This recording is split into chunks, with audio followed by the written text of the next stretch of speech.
On episode 394 of the 40 Plus Fitness podcast, we meet James Hill and discuss his book, Midpoint.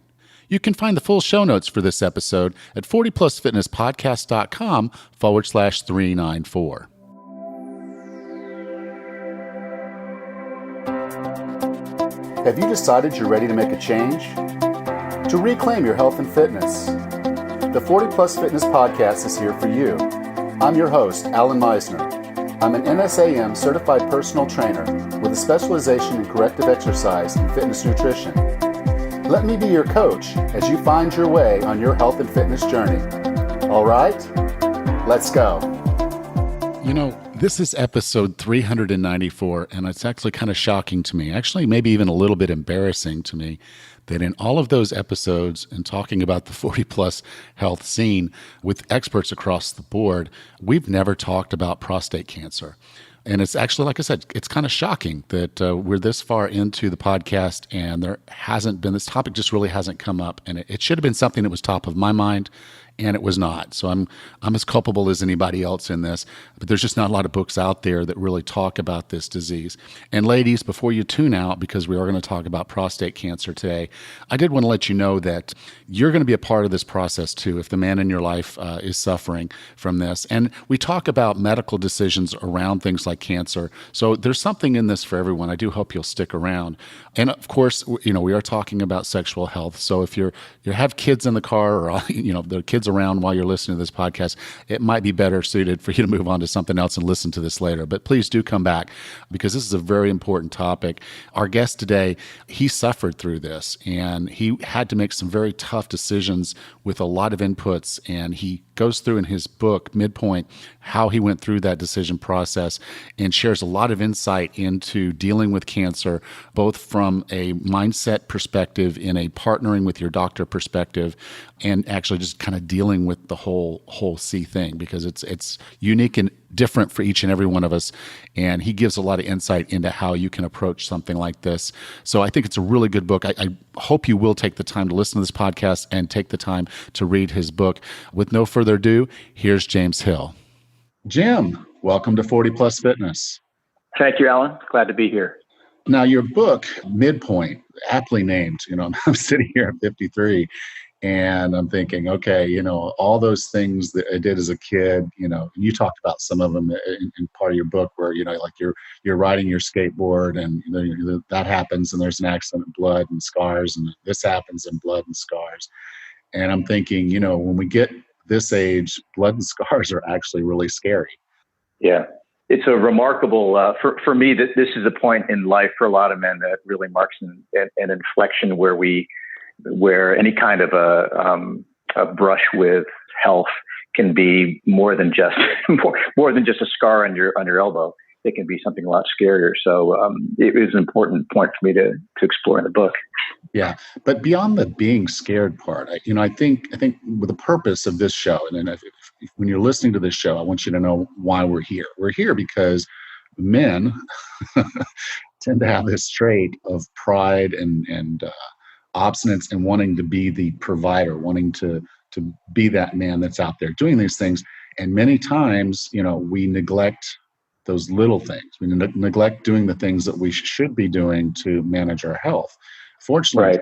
Even though you said you may have avoided screenings, not completely avoided them, but delayed them somewhat, you did make a point of making health screenings a part of your regimen. Very much so, yeah. I mean, I would describe myself overall as being a pretty earnest healthcare consumer. You know, I always took my health pretty seriously. I work out. I've always been very focused on taking care of myself. But like so many guys, there's certain things I just don't want to be, you know, physicals being one of them. I talk about this in my book. I just never much cared for physicals because I felt like they marked, at least once I hit my 40s and 50s, they started to mark a decline in my physical strength and in my physical being. So I was probably not as earnest as I should have been on certain screenings. And then, of course, the PSA test, which my doctor eventually had me take, I should have taken more ownership in asking for it rather than just being a passive recipient of his recommendation to get it done. Because I was at an age where, depending upon who you talk to, typically over 55, men should be getting their PSA test. Yeah, as part of my wellness testing, my PSA is checked, and so far I haven't had any issues. Always the less than sign that you want to Yeah, see, exactly. and that's been the case. It's always been below 2, well below 2, well below 1 actually. So I feel pretty good there. But it was funny because for a long time, as we looked at these tests, doctors were actually starting to pull away from them and saying we don't need Hmm. diagnostic tests because we get false positives and we end up with people freaking out. We maybe even end up with procedures that we didn't need to do. But Right. the thinking's turning around on that a little bit, isn't it? Yeah, it is. It's, as I mentioned in the book, the subject of whether to get PSA testing is an enormous point of controversy in men's health, and it's one that I think has done men in general a disservice. The when PSA testing kind of came on the scenes, became popular in the 90s. Everybody was recommending it because it seemed like it was the first really reliable or reasonably reliable diagnostic or screening method available to men to catch prostate cancer. And it does. What a lot of people didn't come to terms with at the time is that there are multiple reasons why your PSA, your prostate specific antigen, might be elevated. Cancer is only one reason. And so what ended up happening is men who had BPH, benign prostate hyperplasia, or prostatitis, which is an infection of the prostate, or other things that might cause their PSA to be elevated, they were rushing out and getting a biopsy, which can result in infection and complications. And they have a lot of general angst around the fear of cancer, only to find out that they never had cancer in the first place. So then the medical community pulled back from PSA testing and said, if you look at it statistically, it's not saving enough lives. Well, I'm not a believer that any guy wants to be a statistic. And I'm one of those people who, had I not gotten my PSA tested, could have ended up very easily with metastatic prostate disease. So yes, the view has changed back and forth. I think that's why any man, I think over 50 and certainly over 55 needs to own that process, needs to understand what prostate screening, PSA screening is all about, needs to consult with either his urologist or his physician about whether he thinks that a digital rectal exam is sufficient or whether he wants to get a baseline PSA and continue testing. But it's the one thing you shouldn't ever do is not have the discussion with your doctor. It needs to be something that you do in a methodical, calculated way. And at least if you make a decision not to be tested, at least you're owning the decision. Yeah. So for the first several years, when your doctor was going through the standard of care, he was using the old rectal means of testing to see if there's any abnormalities, swelling or growths or anything like that. And you were Right. You were checking out just fine. Yes, every time. Yeah, we've been checking, I think, since I was 50, and I was diagnosed when I want to say 56, almost 57. So yeah, the nature of that exam, of course, is that a digital rectal exam only has access to part of the prostate, and it's a pretty good screening test if you have a capable physician or PA or nurse practitioner who really understands what a prostate should feel like and can recognize a nodule or some irregularity. But again, if you've got a lesion on the far side of the prostate that's not accessible through the rectum, that's not going to be detected through a DRE, as they're called. And that was the case with mine, and why mine had reached all the way to stage 3 before they ever found it. And it also, that very fact, even when I had my biopsy, they take 12 cores, tissue cores in a biopsy. Only 2 of mine showed cancer, which led them to a very reassuring diagnosis of stage 1 prostate cancer with a Gleason score of 6, which is a very low grade cancer. Well, by the time we got through MRIs and everything else, we found out that I was actually stage 3 with a high 7 Gleason, which we can talk about if you like. But so I had to go all the way through MRI and eventually through the surgery to really understand the nature of the disease. So, it's a process of understanding what you have is very much a process of choosing the right procedure and getting a more complete picture of what's going on down there. Yeah. Now, as you went through the book, and it was kind of like you were walking us through some of the learnings that you had as you went through here, because prior to this, you had no reason to know a PSA relative, just if it's bigger than two or lighter than two, but, what it means when it's excessively higher than two. Mhm. You learned what the Gleason score was and how almost somewhat, I'm not going to say subjective, but there's a little bit of we learn as we go because we probe further, and biopsies will do something, MRIs will do something, but and even after the surgery, they're still coming back and trying to look at that data to say how aggressive was this. Do you? I mean, because going to the internet for some of this stuff, I guess it could usually be scary as hell. You're reading stories, but Yeah. how does someone swim through all that information and get their head clear on the treatment that's right for them? That's a great question, and it's such a personal process, Alan. I mean, that's a remark I get a lot from a lot of guys because maybe it was how I presented the process I went through in the book that made some men think, "Geez, I don't know if I would have the desire or the staying power to do the kind of research I needed to do to make an intelligent decision." And a lot of guys don't. Honestly, I've spoken to a lot of men who kind of went from the moment they met with their primary care physician, whatever that primary care physician recommended, they did. And in some cases, they have good outcomes. In some cases, they don't. I'm a great believer in the whole model of the empowered healthcare consumer. I think it's critical that a man, as I said earlier, own his health, and particularly in an area that is so fraught with controversy. So what I did is I simply didn't believe everything I was told at first blush, acknowledging that everybody in the healthcare system and all the information on the internet is, to a certain sense, there's some subjectivity to it. There's certainly some controversy there. So I made it my job to talk to people, first of all, I knew who had been through prostate cancer themselves, what their processes were. I tried to find out where they went for information and what they had learned, so I could kind of leapfrog or piggyback off of what they had done. And if I could save myself some time by using their research, I did.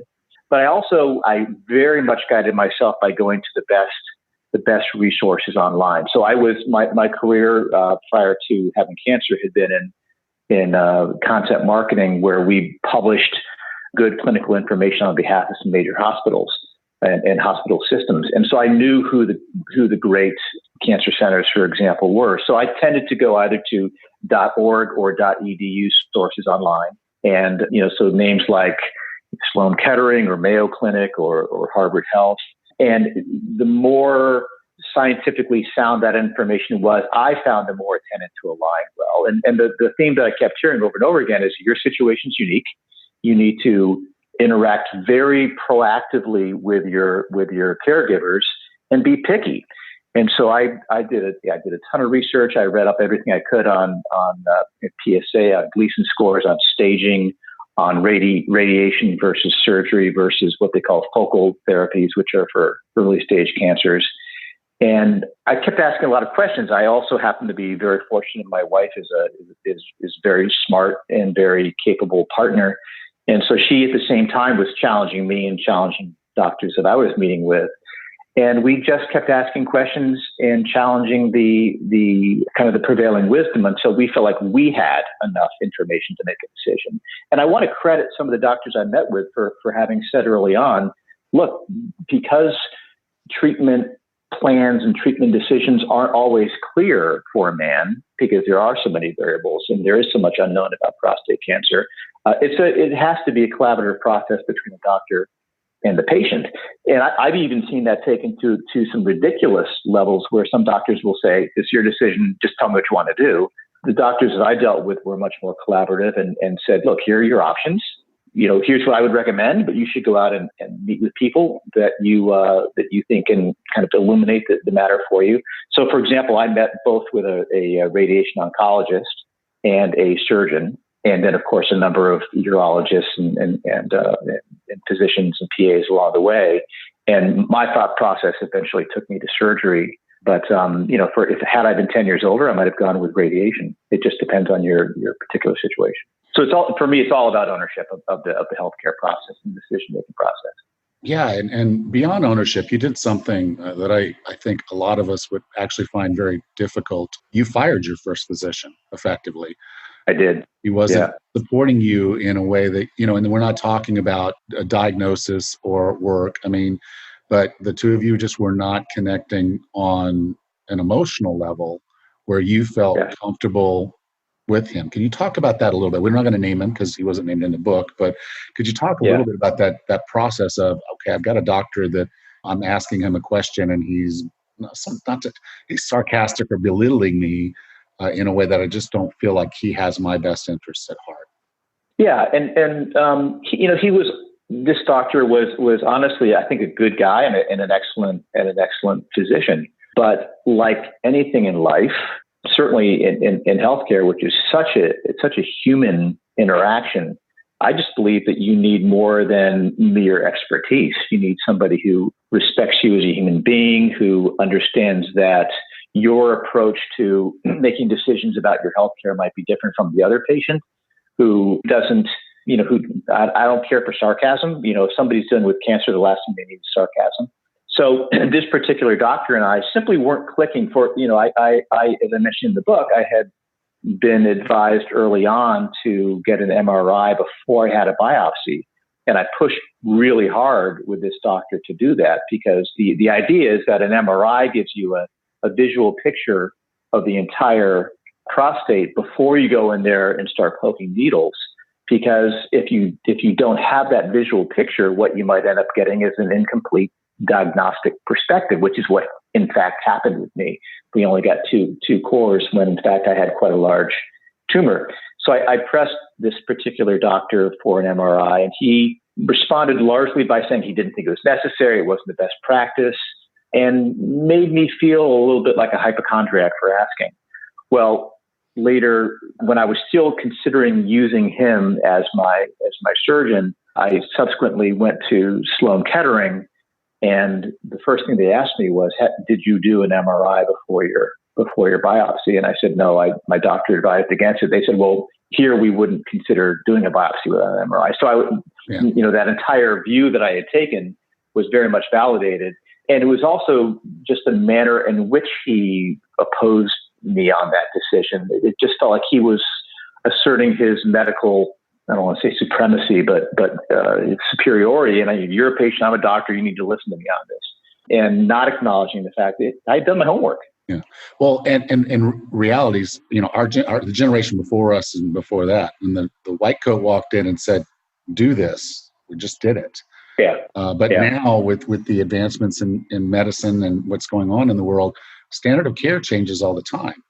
And for the doctor Absolutely. to be up to speed and say, no, there is a standard of care. And if there's, reason to believe that doing an extra step is going to give you a better outcome.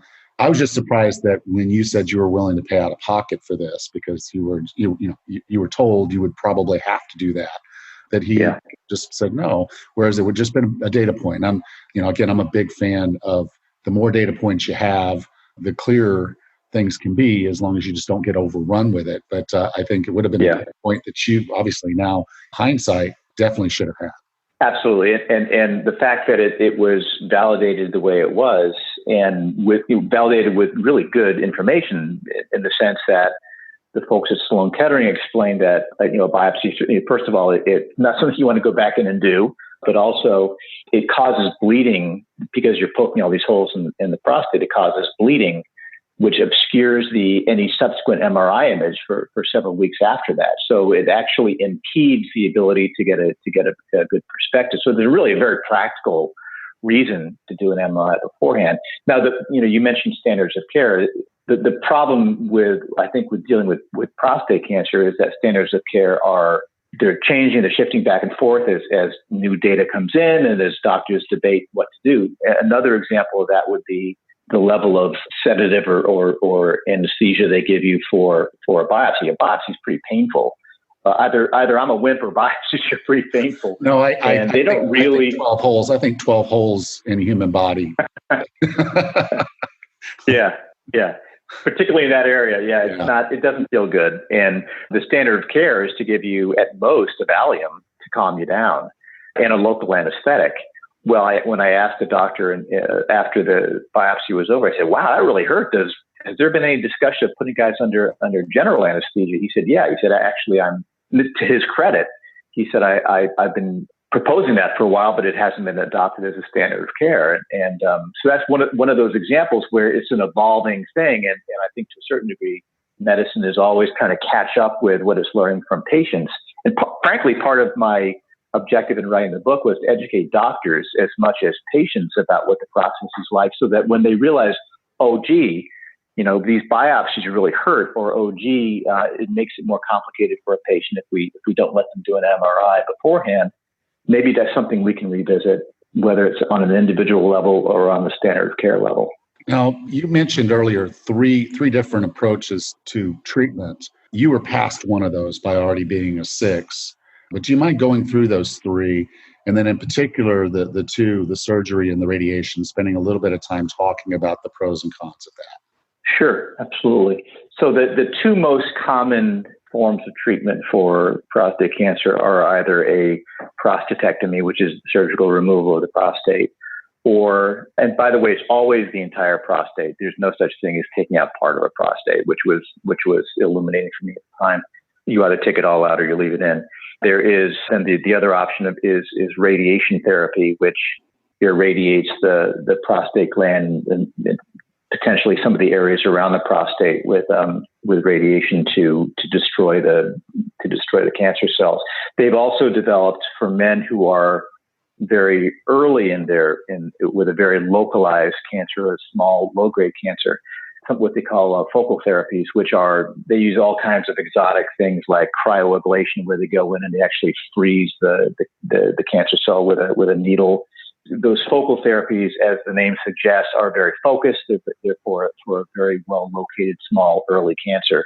By the time they found my cancer, I was a stage 3. The malignancy had moved out beyond what they call a prostatic capsule, or the envelope that is basically the membrane that surrounds the prostate. So I was, by virtue of that, and it was, I think, a 2-centimeter tumor, I was not a candidate for focal therapy. So for me, it came down to either radiation or surgery. Now, I should also add that for many men, particularly men who are potentially in their 70s and who have a slow-growing, low-grade cancer, they have what's called watchful waiting, which is simply to do nothing and to go in maybe every 6 months or so and get your PSA checked. And if it's really not growing quickly, there's a great likelihood that men like that will die from some other natural causes before the cancer ever presents any real problem. And that is very much something that's being recommended for men who are older. I was not a candidate for that because I had a very high PSA, and it was changing. In fact, it changed from about a 15 to about almost 20 in the space of 6 weeks. So they immediately ruled out watchful waiting and the fact that I was in my 50s. So the decision for me came down to surgery or radiation. And surgery, I think, I'd have to check this, but I think surgery is more common. There's been a lot of pushback among some doctors against surgery because they think it's too often proposed for people who could have avoided it. And I think that probably was the case. It's less so now. But there are various types of the surgery that's performed. The most common now, I think, is a laparoscopic radical prostatectomy, which is the doctor uses a laparoscope that goes in basically through 5 small incisions in your abdomen. They use laparoscopes on for example, to repair damaged knees. It's a way of having a smaller incision and cutting less tissue to make repairs. So you get 5 small incisions into your abdomen.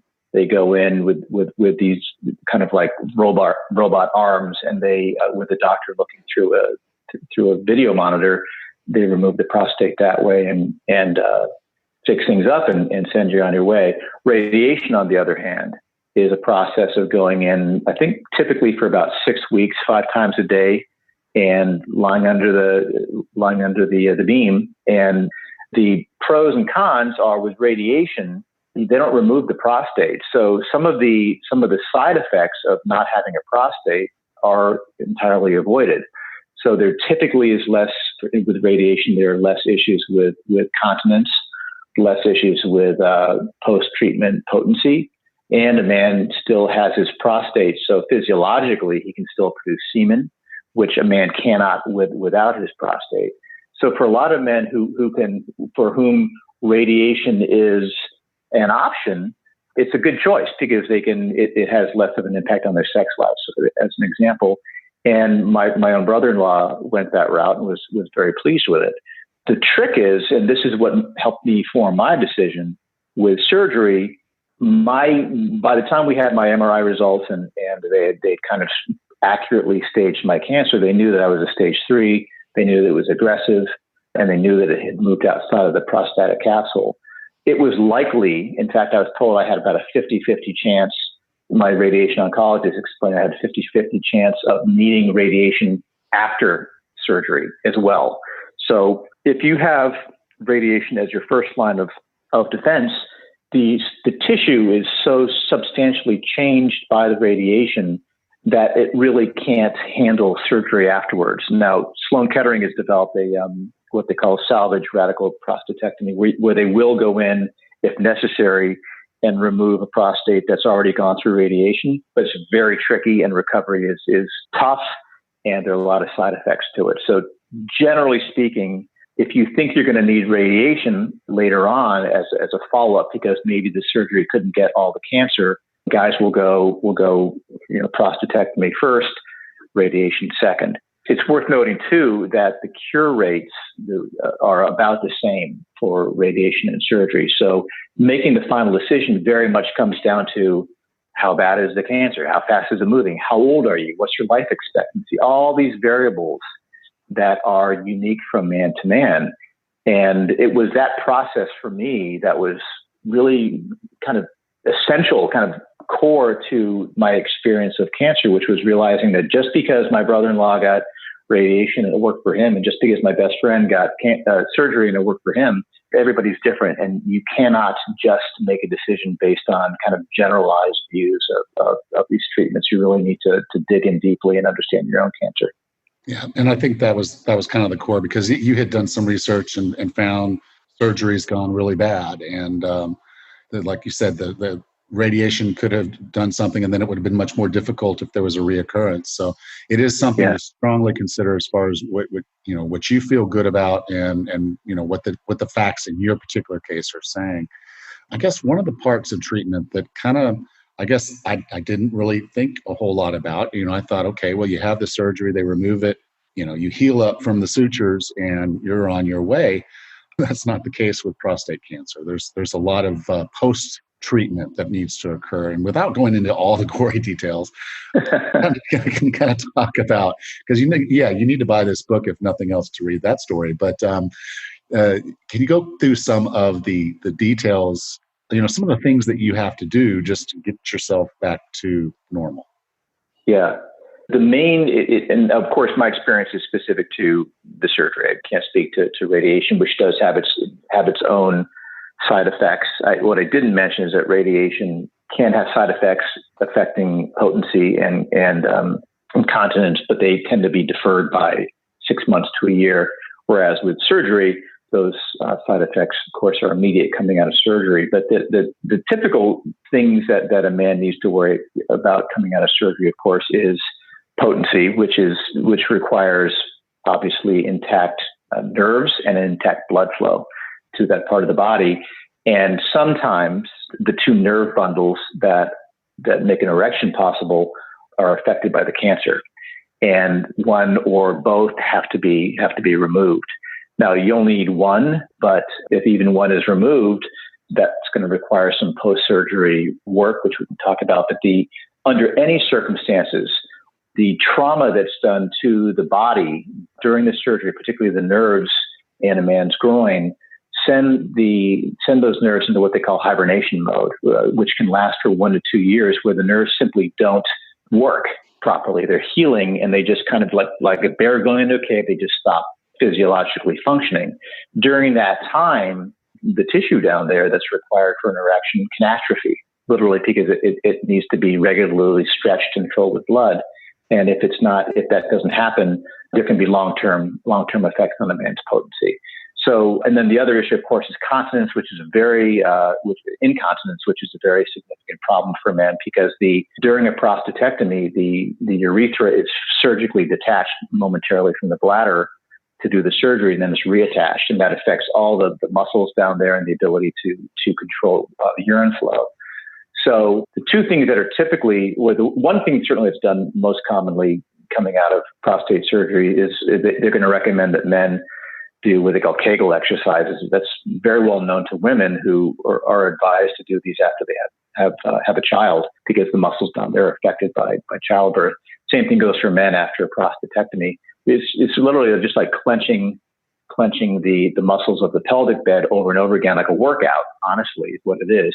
And in my case, I was advised to do these exercises before surgery and then to do them right after surgery to just like anything else, you want to have strong muscles.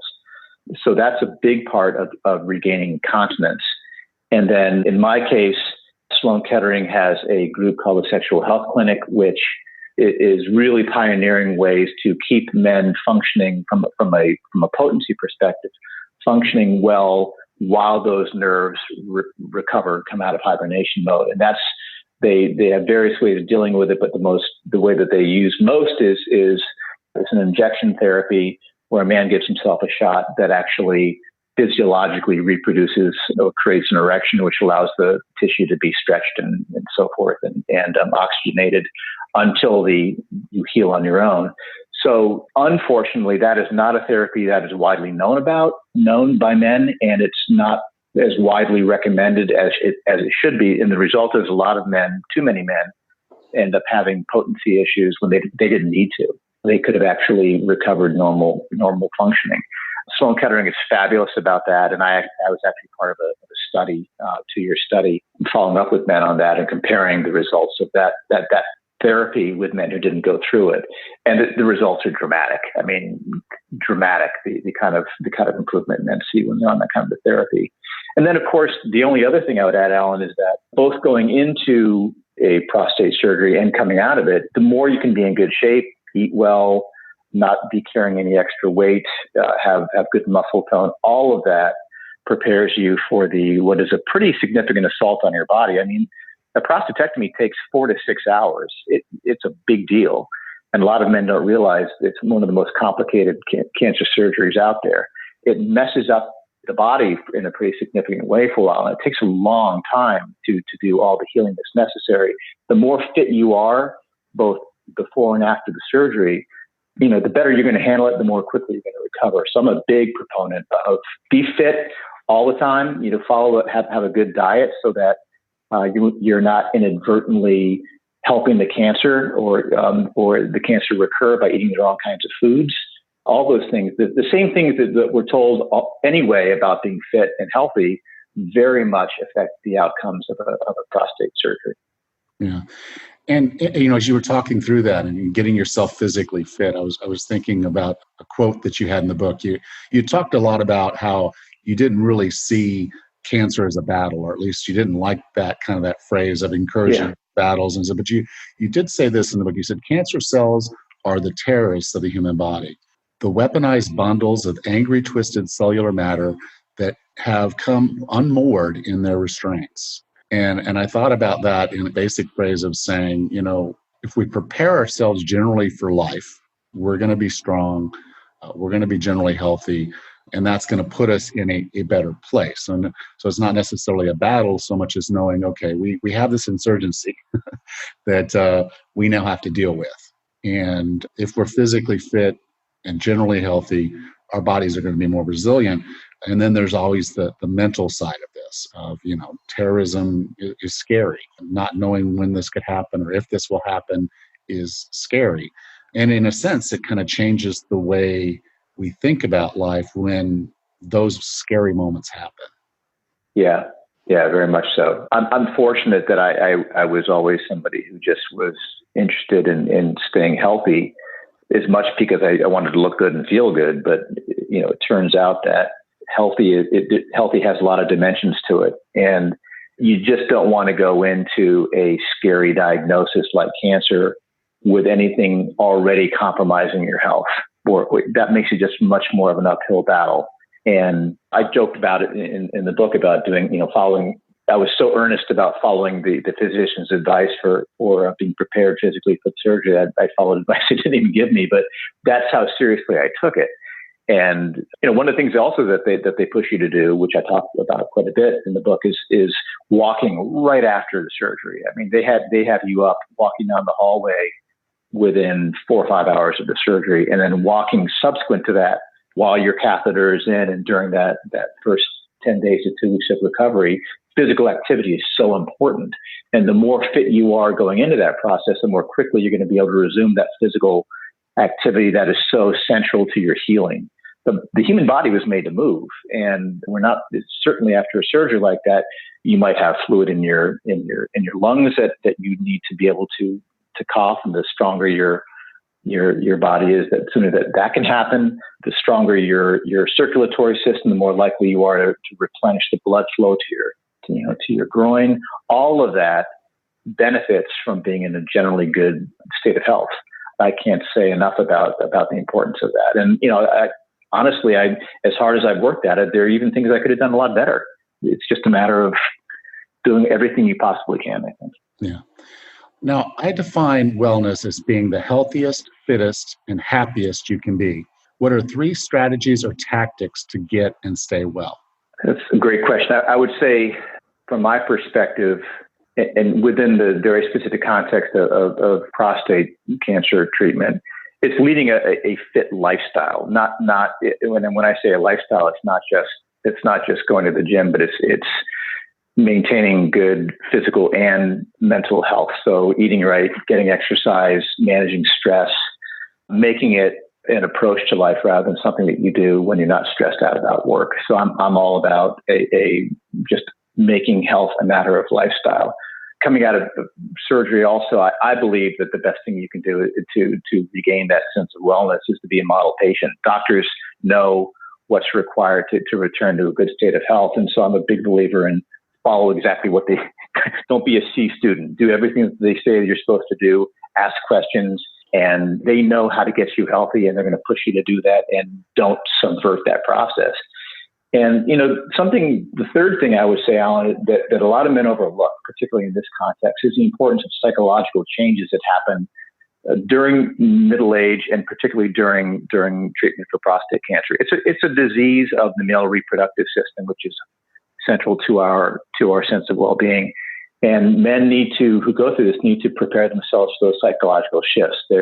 How they see themselves, their relationships with their partners, how they see the world around them now as they are in some ways altered. So surrounding oneself with support, with loved ones who can be there for you if you start to stumble, or if you feel down, or if you're not pushing yourself as hard to recover.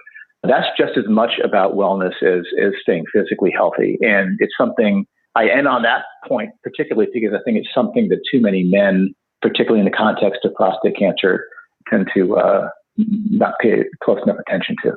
Thank you for sharing those. I do want to kind of close this a little different, because there was a quote, some advice that your father gave you that I want to share here, because I think this is really important.